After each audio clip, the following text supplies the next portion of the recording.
Hi there, and thank you for tuning in. In this video, I want to show you no less than 5 different ways where you can get access to configuration of exposure bracketing. If you're new to exposure bracketing, I would advise you to start with another video I have done on that subject. I'll post a link up here. Here the point is just to show you how you can configure your camera so it's easier to work with exposure bracketing in case you use that a lot. I think also it will be a good illustration as to how to configure your Nikon Z6 Mark II. I think many of the things here will also be applicable to Mark I and Mark III, although I have been surprised that there sometimes are some differences. If you come from the DSLR world, the first option I want to show you is the My menu.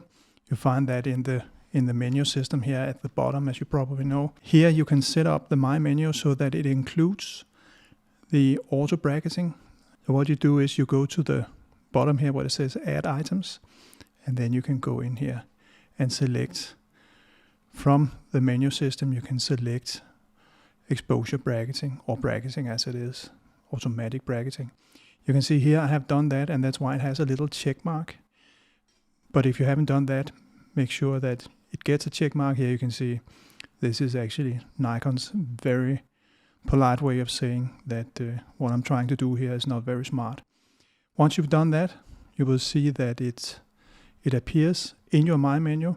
So My menu brings often used items into a dedicated menu where you control the content.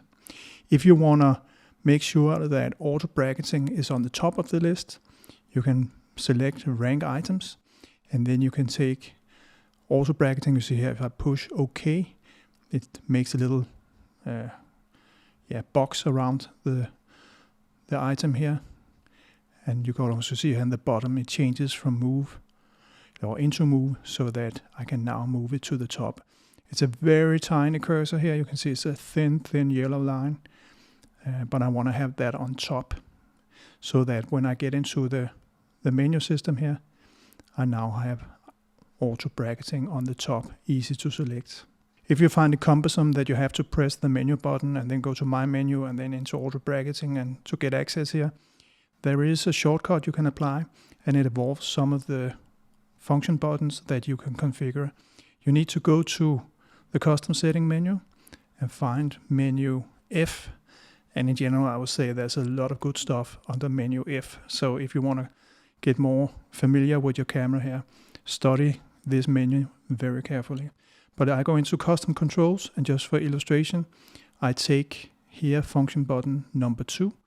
And as you can see, I have set that up so that it accesses My menu. My menu has this little list with a check mark.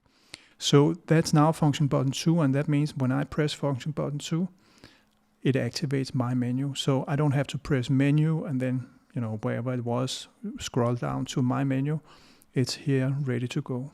You may also have noticed here that there was actually another option that involves My menu, and that is a even more direct option here where it accesses the top item in My menu. So I will select that, and if I then activate it, you can see it jumps directly into auto bracketing. Make sure though that auto bracketing is on top of your list. It always gets to me that if I have selected some other item to be on top of the list, then I don't understand why doesn't it work. But it does do what you have instructed it to. So make sure over here in the My menu that auto bracketing is on the top of the list. Otherwise you will get a little bit surprised. Now, speaking of the function menus, and I made a little plug for the controls menu here, there is an even more direct way that does not involve My menu, but you maybe have noticed this when you go into the custom controls. And again, I use F2 as an example here. But down here, once you get through the first part of the list, you can see here, it's a very, very long list. You have tons of things you can use the function buttons for. But if I just go down the list, and you can over here on the right hand side follow how deep I am in the menu. But at some point in time it says press plus command dials. And that means you have to press function button, in this case F2, and then you can use the front and the rear command dial to change the values. So let me just see here, because somewhere along, there it is. BKT auto bracketing. If I select that one, you see now it says BKT, that's bracketing. That means that if I now press F2, you can see now it gives me a menu, and then I can select the value using the front and the rear command dial. It's a little bit difficult to do with this position, but trust me, it is a very, very fast way of setting it up. And you can also see it shows you here the different options here for controlling what it is you're selecting. And remember, maybe from the tutorial about bracketing, that any value you select other than 0 shots, that will turn on bracketing. If you're a little bit more visually oriented, you may like the information menu, and you can configure the content of the information menu. Again, it's this F controls that I am very fond of. And the very first item, F1, is customize I menu. And if I go in here, you can actually, for each of these, select exactly what you want it to be.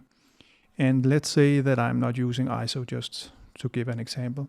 I can then go in here and find bracketing again, if I'm a little bit lucky. Let me just see, there it is, auto bracketing. There it is. And that means now, if I press the I menu, you can see now I have auto bracketing is on. I have 3 shots with 2 increments, or 2 stops difference between the shots. That's another way of getting quick access to the configuration of the bracketing.